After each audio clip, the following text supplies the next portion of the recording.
경계선 지능장애를 가진 직원들이 운영하는 특별한 카페가 있습니다. 이들은 지적장애와 비장애 사이의 경계에 있다 보니 복지 서비스를 제공받는 데 있어 어려움이 있는데요. 경제적 자립을 위해 느리지만 천천히 세상에서 가장 맛있는 음료를 제조하고 있는 이들을 김은별 기자가 소개합니다. 서울시 동대문구의 한 카페. 이곳은 조금 특별한 카페입니다. 겉보기에는 일반 카페와 별반 다르지 않습니다. 어서 오세요. 안녕하세요. 저 따뜻한 아메리카노 하나 주세요. 네. 직원들이 음료 주문을 받고 제조하고 서빙합니다. 이후에도 카페를 운영하기 위한 온갖 업무를 수행합니다.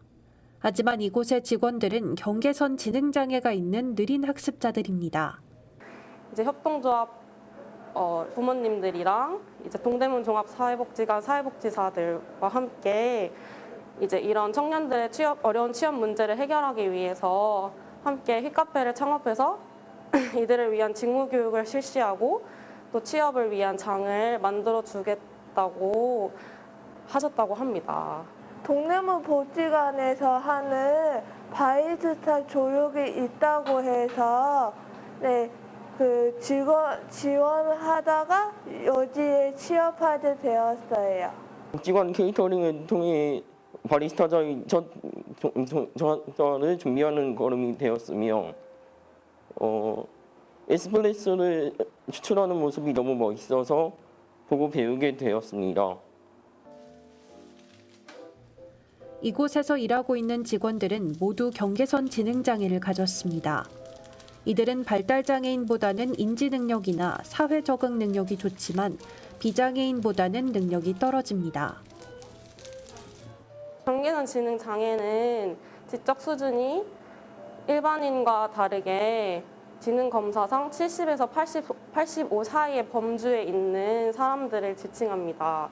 이들은 지적 장애인이 아니고 지적 장애인과 비지적 장애인에 있는 경계에 있기 때문에 현재 복지 사각지대에 놓여 있는 사람들입니다. 발달장애인과 비장애인, 그 경계에 놓인 경계선 지능장애인들, 국내 경계선 지능인은 약 700만 명에 이르는 것으로 나타났습니다. 작년 7월 공개된 국회 입법조사처의 경계선 지능인 현황과 향후 과제 보고서에 따르면 전체 인구 중 IQ 정규 분포도상 경계선 지능에 해당하는 비율은 13.6%였습니다. 인구수로 환산하면 약 699만 명입니다. 인구 비율의 10분의 1이 넘음에도 불구하고 이들은 여전히 복지 사각지대에 놓여 있습니다.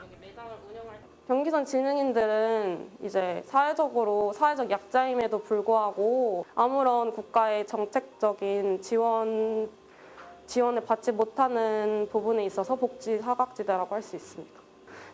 취약계층이라고 명명이 되었으면 좋겠고 그에 준하는 정책적인 지원이 있었으면 좋겠습니다.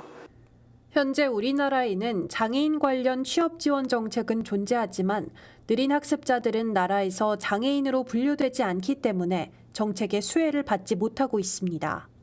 청년 느린 학습자들의 경제적 자립 지원을 위한 움직임이 개선되고 있지 않는 것이 현실입니다. 그럼에도 불구하고 느린 학습자들은 포기하지 않고 자신에게 주어진 일에 최선을 다하고 있습니다.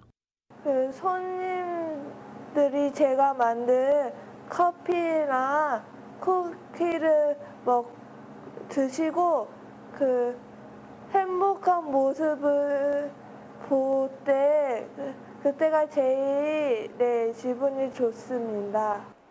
매우 즐겁습니다. 이전에 했던 어려운 레시피 메뉴들이 지금은 숙달되어 보지 않고도 직접 손님들에게 응대할 수 있다는 점에 있어서 매우 기쁘다고 생각합니다. 느리지만 포기하지 않고 꿈을 향해 나아가는 청년 느린 학습자들의 빛나는 오늘을 응원합니다. 복지TV 뉴스 김은별입니다.